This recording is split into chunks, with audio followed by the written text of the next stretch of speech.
What's up my friends, and welcome back to your day. This is Fortnite here at the Happy Park channel, and today we have for you guys, well, today's daily news refresh. Now it's quite unfortunate there's not that much news topics for today's video and pretty much throughout this week, and that's really only because we got a content update and not a downtime update. Normally with a downtime update we get a whole bunch of brand new leaks, cosmetics, let's see what else, we actually got some files and stuff like that, but this week's update happened to be a content update just to add the junk rift and a few other map changes. So with all that being said, we do have for you guys some topics regardless, but I don't think it's going to be a very long video, which I'm sure you guys are probably happy about. But moving into our first Fortnite topic, we have for you guys all the brute balances / adjustments in yesterday's update. So it says, hey folks, we have made several adjustments to the brute.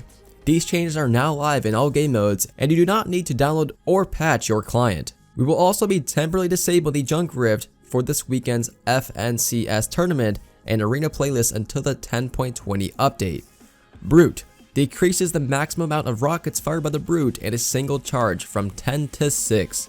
I can give you guys some insight about this. It's a good change, but overall, the brute kind of feels useless. Moving on, it says decrease the rate at which the rockets are fired from the brute by 56%. That's quite a big change. Our goal with these changes is to increase the back and forth between the users of the brute and the player they face. These changes allow the player on the receiving end of the missile volley to have more time to react and protect themselves. Decrease the radius of the brute's rocket explosion by 42%.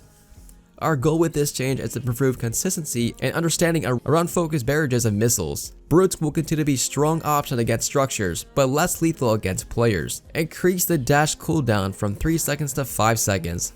The previous dash cooldown did not increase the brute's mobility, but also made the brutes sorry guys, had to go to the next image. Okay, so apparently I just did not say that, so apologies about that. I'll have a full link to this down in the description down below.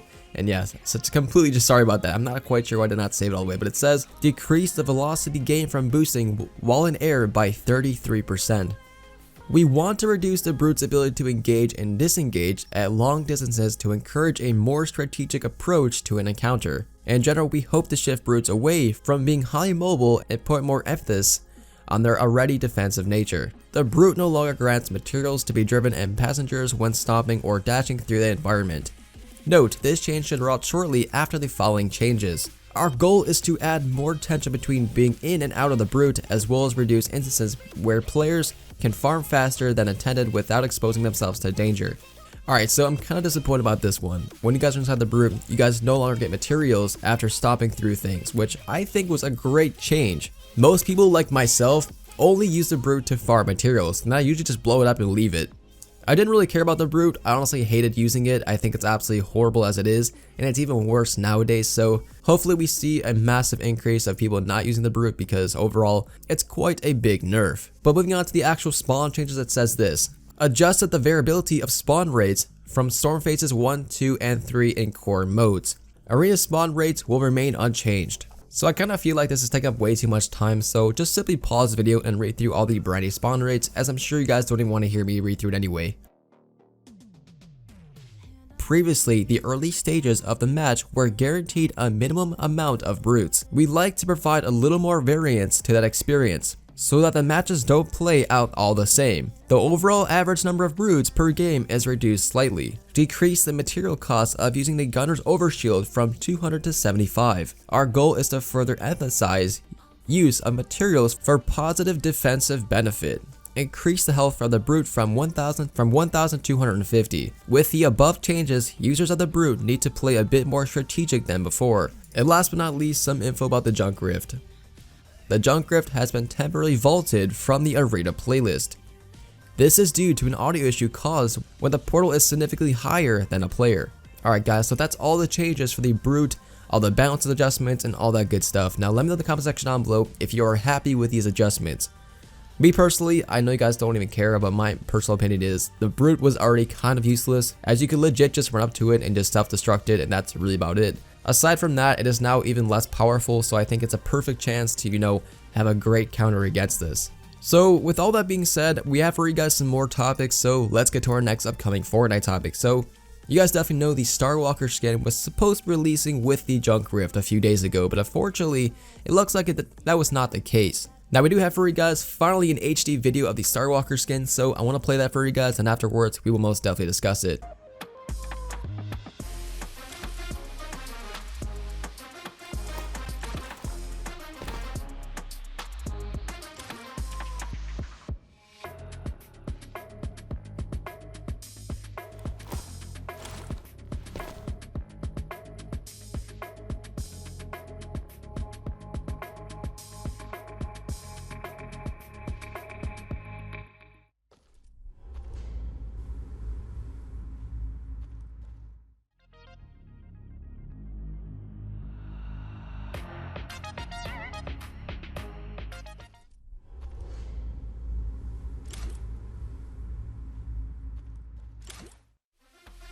Alright, so there you guys go. That was coming directly from Silo X, so thank you so much for actually posting finally an HD video.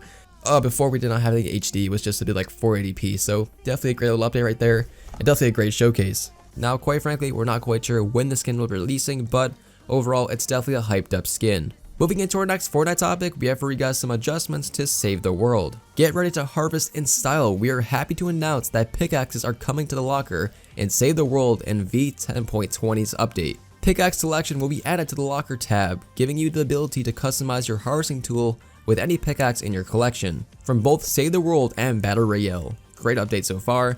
Additionally, you'll be granted cosmetic versions of every pickaxe that you unlocked in Save the World. These pickaxes can be used in every game mode. For example, Save the World, Battle Royale, and Creative. That's such a great update. Pickaxes will have a few issues to start with, but over time we'll resolve the following issues known below. When you select a style for pickaxes, the default style is displayed in the locker, rather than the style you selected. However, this is purely visual and the correct style will be displayed when you're in zone. The banner pickaxe emblematic uses the banner icon and color you have selected in Battle Royale and not in Save the World. Not all reactive pickaxes will react just yet in Save the World. We have to address these issues case by case and determine what conditions should activate them. Most of these are tied to players' damage, eliminations, and survival within Battle Royale, which won't translate correctly in Save the World. Whenever we find a parallel system to use this, we will. If there's no clear parallel, we will have to re-evaluate what we can do for specific reactive pickaxes. When players launch into a zone within the first 5 seconds of the lobby countdown, this may end up with the Battle Royale's default pickaxe instead of their cosmetic selection. We've already put in a partial fix, but we are still tracking down the final cause to fix it completely. Alright, so that's all the bugs that they're trying to figure out with the Save the World going into Battle Royale basically. So you guys can actually use Save the World pickaxes inside Battle Royale and vice versa, which is actually quite cool. And last but not least, it says wraps. What about weapon wraps? We're making good progress on weapon wraps. There's still a lot of artwork required to make every weapon look great with the wraps. We have a vast selection of different weapons. We want to spend time setting them up and polishing them so that each one feels unique and works with the wrap system. We are still hard at work with this feature and estimate that it won't be ready until the start of the next upcoming season. Melee weapon wraps. We haven't forgot about melee weapon wraps. Melee weapon wraps require both additional code support and art passes on the entire melee weapon collection. Wraps are an extremely cool feature that we want to make sure they look good on every weapon that they have been applied to, especially melee. We are pushing forward to get this added and release melee weapon wraps alongside ranged weapon wraps or shortly after. Alright guys, so definitely a massive update so far. Now with all that being said, that's all I have for you guys as of right now, but like always, if you want to support me as much as possible, make sure you guys drop a like on today's video and subscribe with those notifications on. Once again, thank you guys so much for watching. I hope to see you guys in tomorrow's videos, and like always, stay happy.